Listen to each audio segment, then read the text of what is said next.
Bien-aimés dans le Seigneur, bonjour. Gloire soit rendue à Dieu, le Dieu Tout-Puissant, le Dieu Saint, le Dieu trois fois Saint. Lent, la colère est prompte à écouter. C'est votre frère Bifoulou du ministère de l'Armée Bleue qui vient auprès de vous pour vous parler pendant 30-35 minutes. Alors, avant de faire un pas avec vous dans cette exhortation, nous nous laissons d'abord entre les mains du Seigneur. Prions le Seigneur.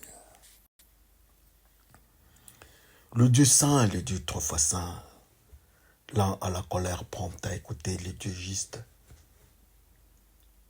Nous voici humains au devant de vous pour entendre ce que tu veux nous dire, ce que tu veux nous enseigner, là où tu veux nous amener. Enseigne-nous et parle-nous. Guide-nous dans tout ce que nous devons faire.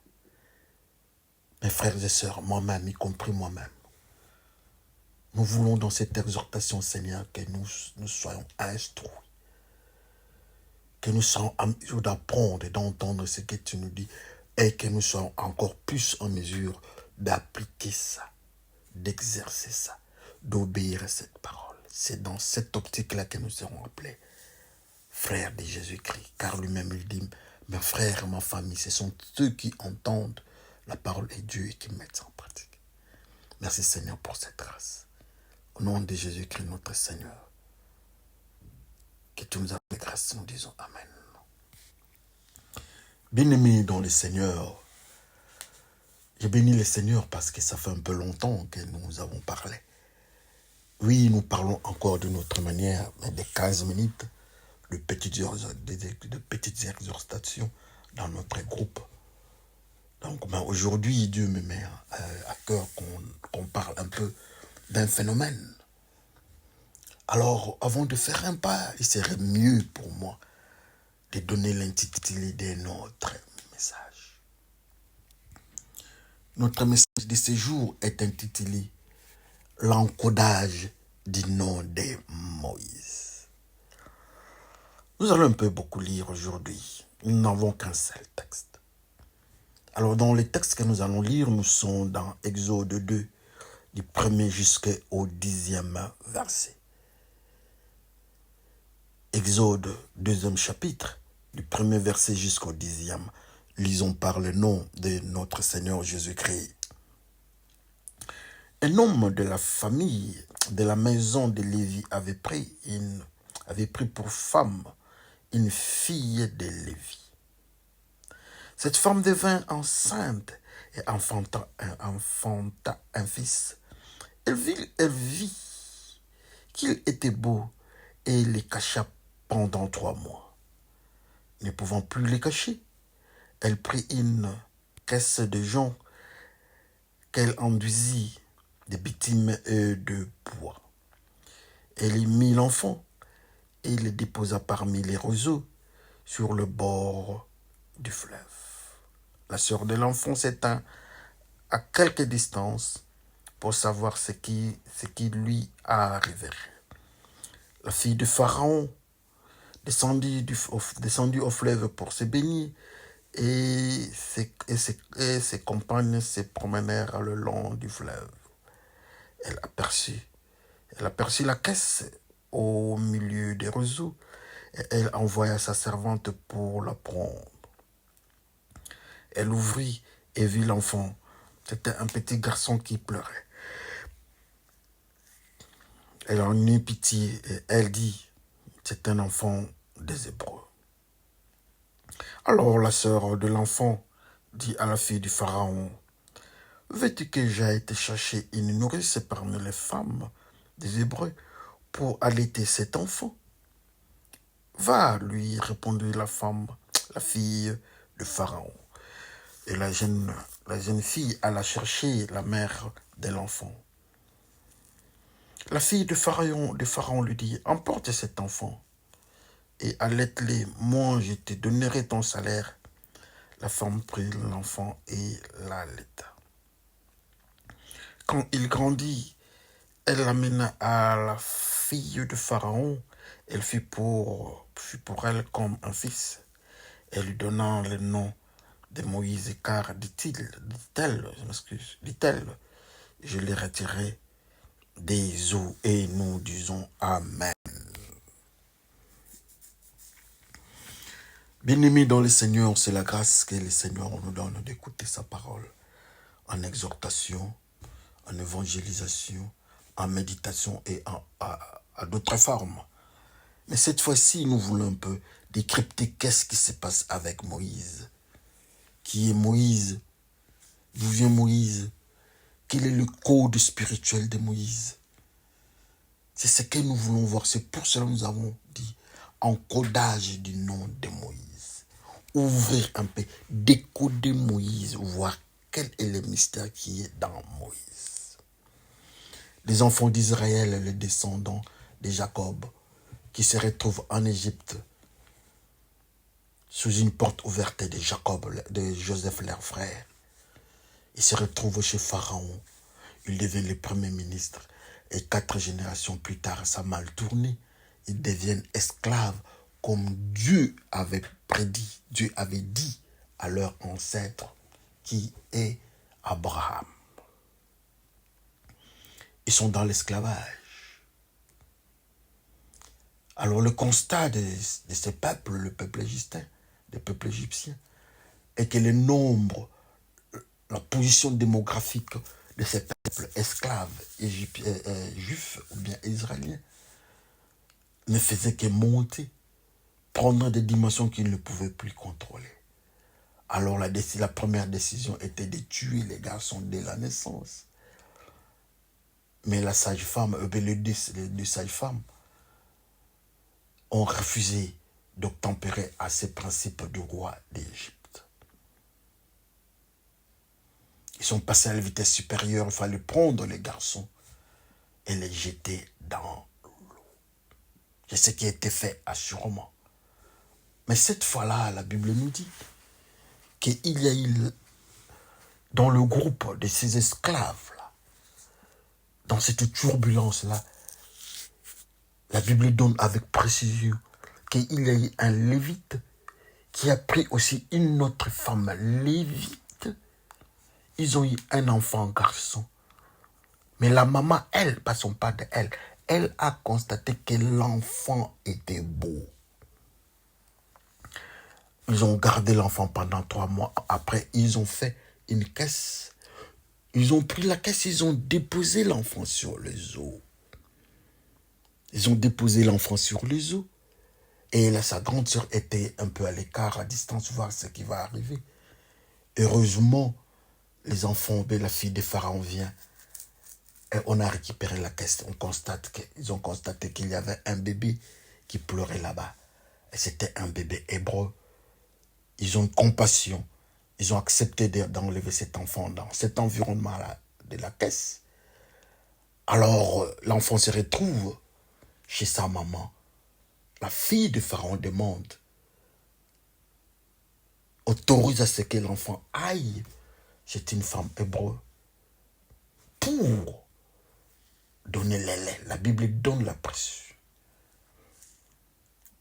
Et elle a accepté. L'enfant est parti chez sa mère, propre mère, pour donner le lait.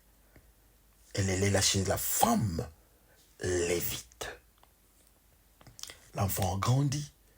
L'enfant rentre chez la femme, la fille de Pharaon, je m'excuse, la fille de Pharaon. Et il y a un élément important. On a donné le nom à cet enfant, Moïse, avec une signification retirée des eaux. C'est là où nous sommes. Qu'est-ce qui se passe alors avec Moïse, avec le nom de Moïse? Quand nous pouvons suivre, si nous devons suivre le mystère de son nom du début jusqu'à la fin. La décision est prise, maintenant nous partons dans le monde spirituel. Allons dans une autre dimension, dans la dimension profonde, dans la dimension prophétique. La décision est prise par le roi du monde qui est Pharaon. Les garçons, les enfants doivent entrer dans l'eau. Ils doivent mourir. Il faut les jeter dans l'eau. on donne une précision. Il faut les jeter dans l'eau, ces enfants-là. Mais quand on jette ces enfants dans l'eau, ils deviennent qui? Assurément, ils doivent mourir. Donc pour dire que nous, les enfants d'Israël, les garçons, étaient sujets à la mort. Ils ont pris les enfants. Je ne sais pas jusqu'à quel âge ils ont commencé à les jeter dans l'eau. Mais ce qui m'intéresse, c'est qu'on aille un peu, comme j'ai dit, dans une autre dimension. Parlons un peu des eaux. L'eau là de Pharaon qui donnait la mort.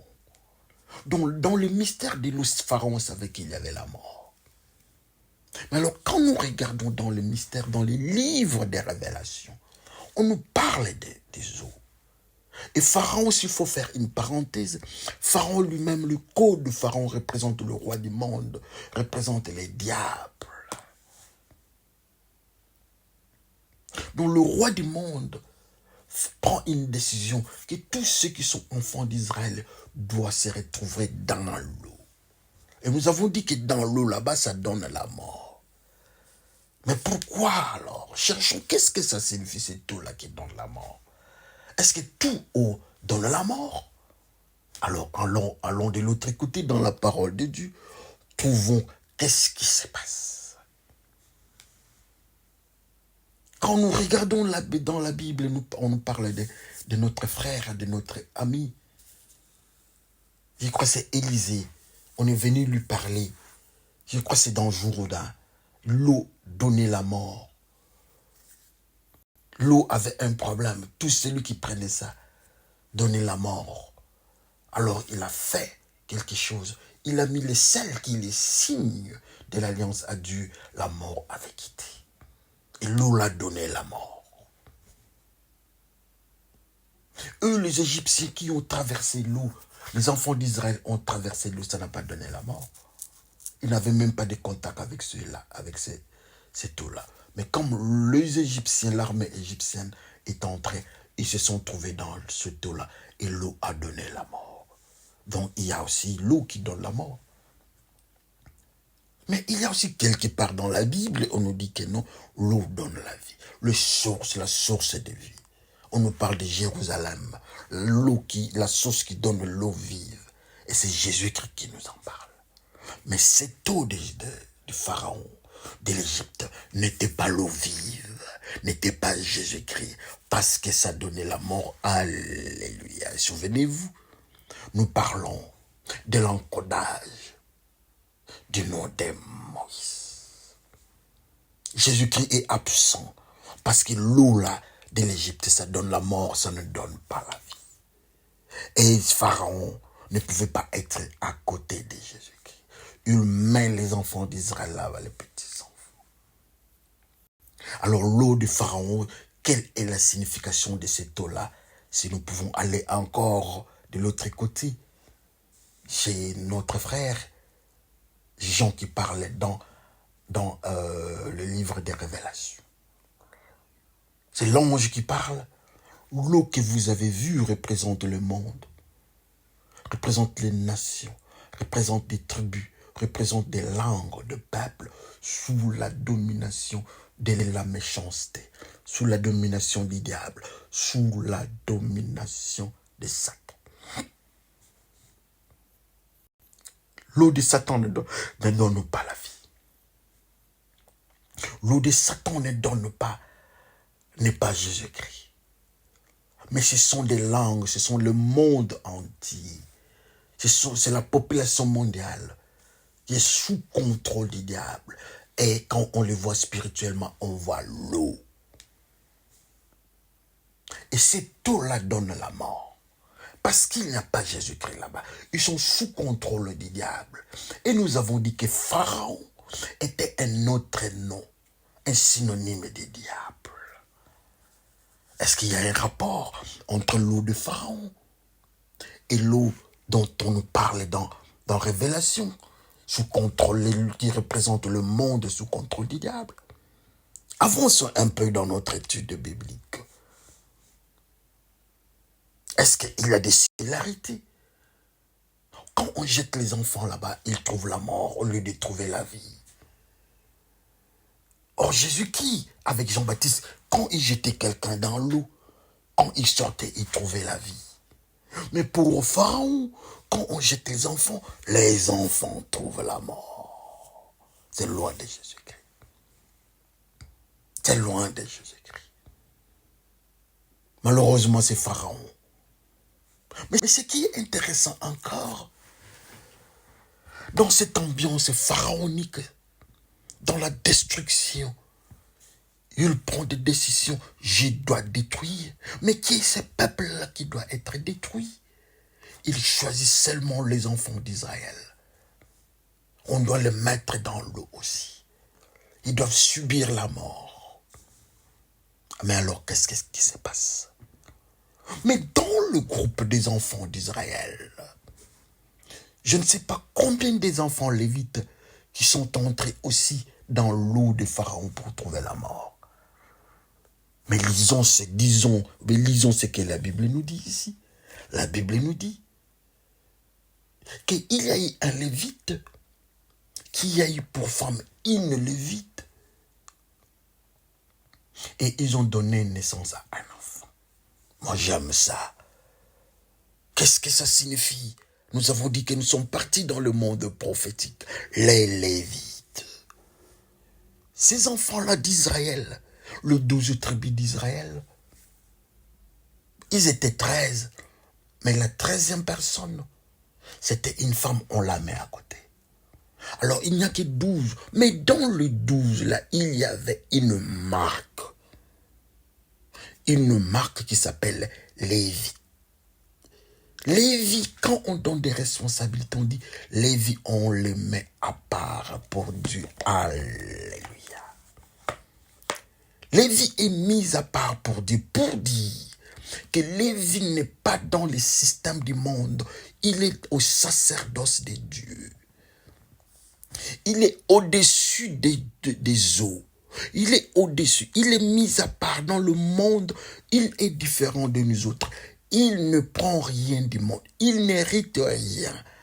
Quand les autres sont, le 12 tribus sont entrés à Canaan, Lévi n'avait pas d'héritage.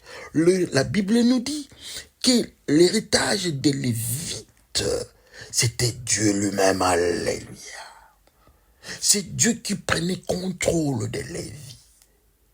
Il est mis à part pour Dieu. Il est dans des sacerdoces royales. Et souvenez-vous que quand le frère Joseph avait signé les documents de l'esclavage des enfants des Égyptiens, dans la famine, ils ont donné leur terre et eux-mêmes, ils sont devenus esclaves des pharaons. Et leur terre était pour Pharaon. La Bible dit que non, sauf les prêtres. Les prêtres des pharaons, personne ne pouvait les toucher. Mais cette fois ici, dans le mystère des enfants d'Israël, il y avait aussi un mystère qui s'appelait Lévi. Et les Lévites sont des prêtres mis à part pour Dieu. Mais ceux des pharaons étaient mis à part pour Pharaon. Personne n'avait le pouvoir sur les Lévites. Et Pharaon lui-même n'avait pas de pouvoir sur eux. La preuve, c'est là où nous sommes en train de partir. Nous sommes en train de checker, voir qu'est-ce que ça signifie le mystère Moïse. Pharaon a touché tout le monde dans le groupe des enfants d'Israël. Mais on nous dit que non, il y a un lévite et une femme lévite ont donné un enfant. Et on donne la caractéristique de cet enfant-là. La Bible nous dit que cet enfant-là, ils ont trouvé que cet enfant-là était beau. Assurément, tout enfant est beau. Tout enfant est beau. Qui est ses parents qui peut dire que son bébé n'est pas beau? Non. À la naissance, tout le monde est beau. Mais on donne la précision que cet enfant-là est beau. Mais je veux ajouter une autre précision spirituelle.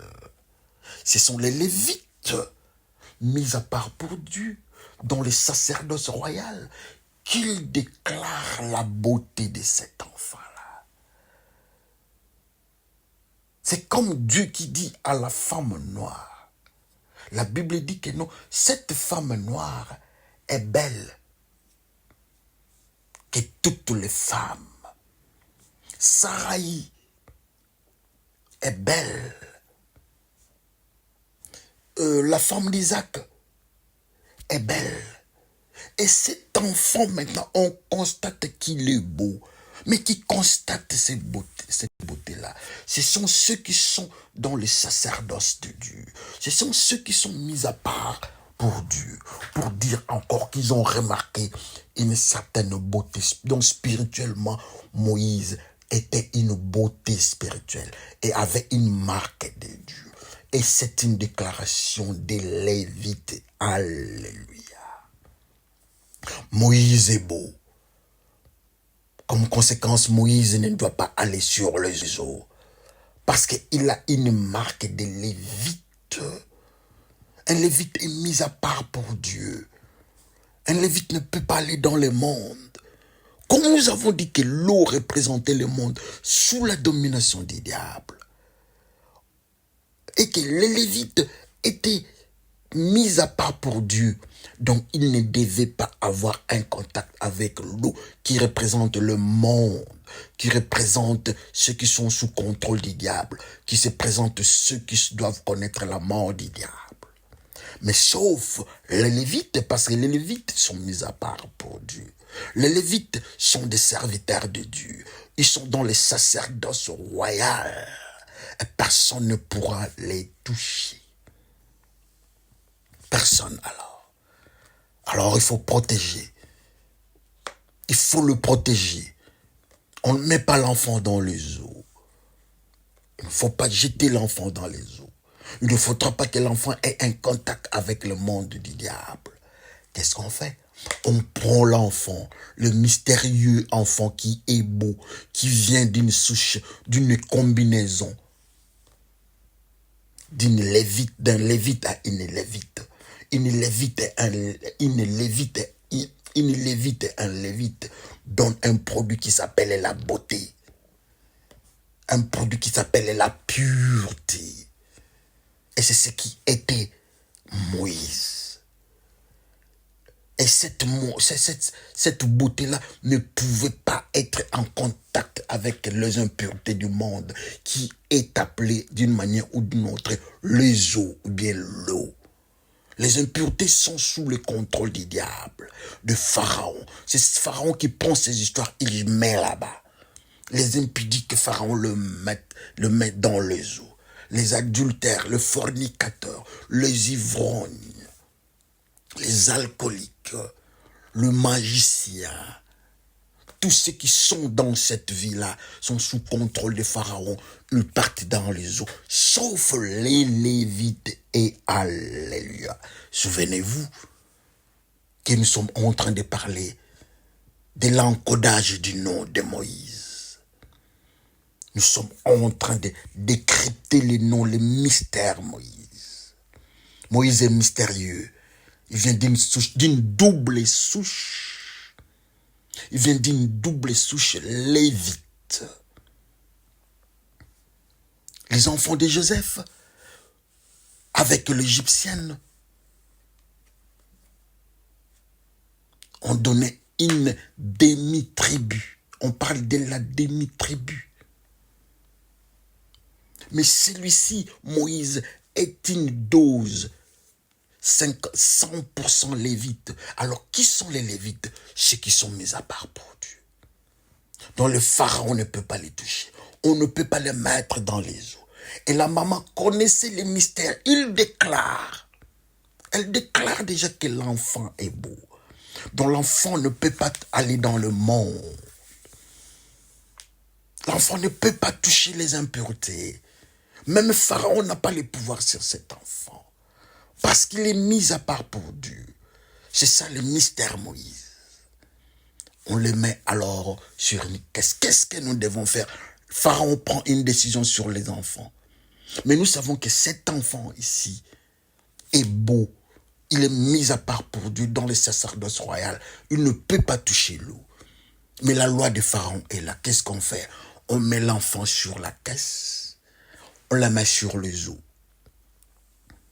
Mais l'enfant n'est pas en contact avec le monde du Pharaon. L'enfant Moïse n'est pas en contact avec la mort. La fille de Pharaon vient. Il voit les bébés là-bas dans cette caisse-là. Les bébés lévites. Les bébés pleurent. Les bébés pleuraient, pourquoi je ne sais pas. Mais une chose est certaine. Il n'était pas dans son milieu. Il était dans quel milieu? Il était sur les eaux. La fille de Pharaon, Dieu entre dans son cœur. Il dit, prenez cette histoire-là, la caisse. Et c'était l'enfant qui est là. Et la décision est tombée qu'on cherche une Israélienne. J'aime quand Dieu joue, quand Dieu est en action. C'est sa grande sœur qui approche. Est-ce que je peux vous trouver quelqu'un pour celui qui peut allaiter cet enfant? Il dit, va chercher. Et la fille va prendre la maman. On n'est pas parti prendre quelqu'un d'autre. On part prendre la maman. Donc la lévite, pour allaiter les bébés. Et j'aime ça. La mission de cette maman lévite, la Bible nous dit, elle devait donner le lait à cet enfant-là, ces bébés de 3 mois. Mais pourquoi on ne dit pas qu'elle nourrit? Mais on parle d'allaiter avec cette précision. On donne le lait. Le lait représente la parole de Dieu. Je crois que c'est Jacob, c'est Ézéchiel, je m'excuse. Le rouleau qu'on a mis dans sa bouche avait les goûts de lait et de miel. Même les enfants d'Israël, quand ils étaient dans les déserts, quand ils commençaient, ils recevaient la nourriture pendant 40 ans dans les déserts. La nourriture qu'ils mangeaient, qu'ils prenaient, donc la manne du ciel, avait les goûts de lait qui représente la parole de Dieu. Et la mission qu'on avait donnée à cette maman-là, pas de nourrir l'enfant, mais d'allaiter avec précision. Je sais que vous allez venir avec des théories, mais on ne parle pas de nourrir l'enfant, allaiter l'enfant. Donner le lait à l'enfant. Mais l'enfant, la femme lévite ne pouvait donner que le lait lévite. Et ce qu'il devait donner ne viendrait que de Dieu, parce qu'ils étaient dans le mystère de Dieu. Parce qu'ils sont mis à part pour Dieu. Ils mangent les histoires du sacerdoce. Ils mangent la parole de Dieu. Ils vivent dans la pureté. Et ils ne peuvent donner que le lait qui est la parole de Dieu à leur descendance. Et souvenez-vous que cet enfant-là a une caractéristique. Il est beau, le petit bébé Moïse. Oh, l'encodage du nom de Moïse. La maman donne le lait à l'enfant. Nous avons dit que le lait représente la parole de Dieu, la parole de la pureté. On donne à ces bébés-là la parole de Dieu. L'enfant qui est déjà beau, on lui donne la parole de Dieu. Je ne sais pas qu'est-ce que tu donnes à tes enfants. Je ne sais pas nous-mêmes qu'est-ce que nous prenons. Mais pour Moïse, il est déjà beau. Avec une souche lévite à double dose. Il est beau et on lui donne la parole de Dieu. Il ne touche pas le monde. Il est en dehors du monde, qui est représenté par les eaux. Et quand le Seigneur Jésus-Christ vient aussi dans ce monde, au lieu d'être en contact avec les eaux, il marche au-dessus des eaux comme Moïse. Alléluia. Il y a, comment le frère Élie qui doit traverser le Jourdain, il ne touche pas les eaux, comme le frère, les bébés Moïse. Élisée doit rentrer, il frappe le manteau de Moïse, l'eau s'ouvre, il passe, il ne touche pas les eaux. Jésus-Christ passe, il ne touche pas les eaux, il est au-dessus des eaux. Les enfants d'Israël traversent la mer, Dieu ouvre la mer. Parce qu'il ne devait pas être en contact avec le monde du diable, le monde de péché, contrôlé par des diables, qui est nommé, qu'on donne les noms des eaux. Alors toi, frères et sœurs, quand tu vis dans ce monde de Dieu, tu es en contact avec les eaux, qui est le monde du diable, le monde des impuretés, ou bien tu es comme Élie, tu es comme Élisée, tu es comme le bébé Moïse, tu es comme Jésus-Christ, ou bien tu es comme les enfants d'Israël qui passent la mer, qui traversent la mer sans toucher aux eaux de la mer. L'enfant est allaité, l'enfant est rempli de lait avec la parole de Dieu. Et on prend celui-là, les prêtres des dieux. On prend les prêtres des dieux qui est caractérisé par la beauté. On le prend, qui n'avait pas touché les eaux, les eaux. On le prend, on les met dans la maison de Pharaon. Frères et sœurs, c'est un code spirituel très complexe. Moïse qui est un lévite, il ne touche pas les eaux. Là où Pharaon avait décidé qu'on trouve la mort, il ne touche pas là-bas. Et on lui donne l'eau vive, on lui donne de lait.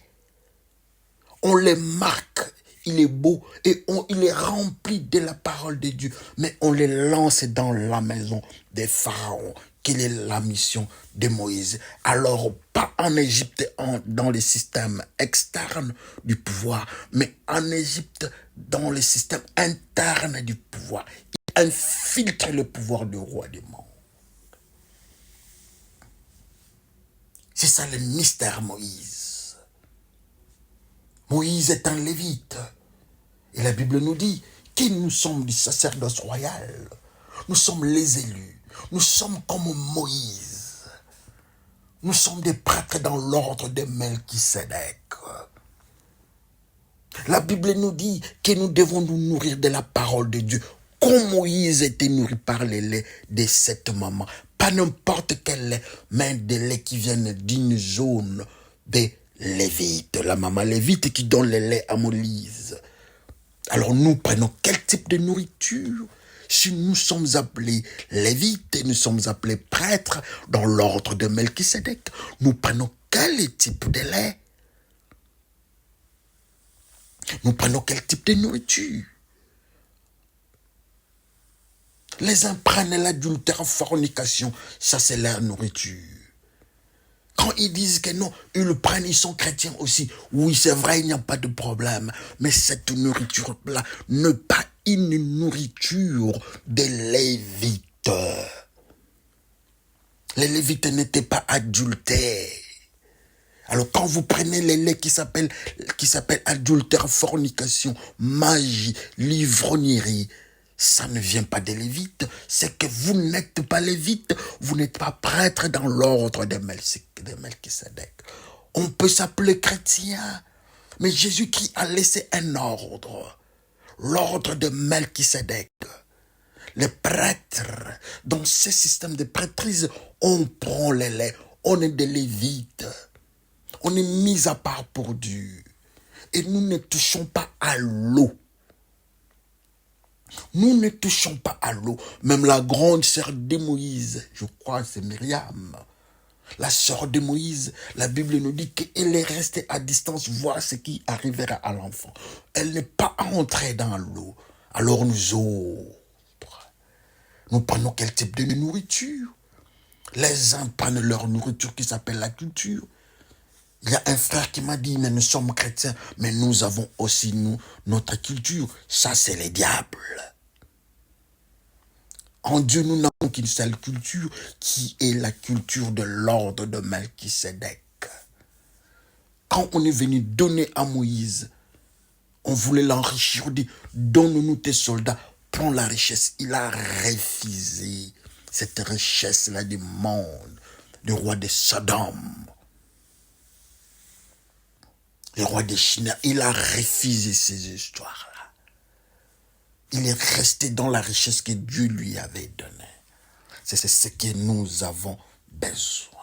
Alors vous autres, alors nous autres, tous ensemble, nous prenons quel type de richesse? Nous prenons quel type de nourriture? Quand nous faisons l'encodage, quand nous décryptons le nom de Moïse, nous nous rendons compte que Moïse est un mystère. Moïse est un lévite. Moïse a pris la nourriture des lévites, les laits des lévites, qui vient du sacerdoce lévitique, mis à part pour Dieu. Il vient de cette nourriture de Jésus-Christ que les anges sont venus lui donner, ça vient du ciel. Lui, il prend cette nourriture-là qu'on a donnée à notre frère Élie dans le désert. Par les corbeaux, Dieu envoie les corbeaux. C'est cette nourriture-là que Moïse prendra. C'est la nourriture de Jean-Baptiste. Lui, il prend les miels et les sauterelles, qui représentent la parole de Dieu, ce qui représente la pureté. Il prend ça. Alors nous autres, est-ce que nous prenons la même nourriture que Moïse? Que le Seigneur se souvienne de nous dans ce que nous sommes en train de faire. Que chacun regarde sa vie. Est-ce que nous sommes lévites réellement?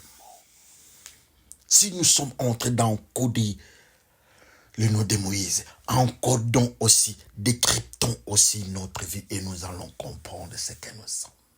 Que le Seigneur bénisse son peuple et nous allons parler la fois prochaine. Merci et bye.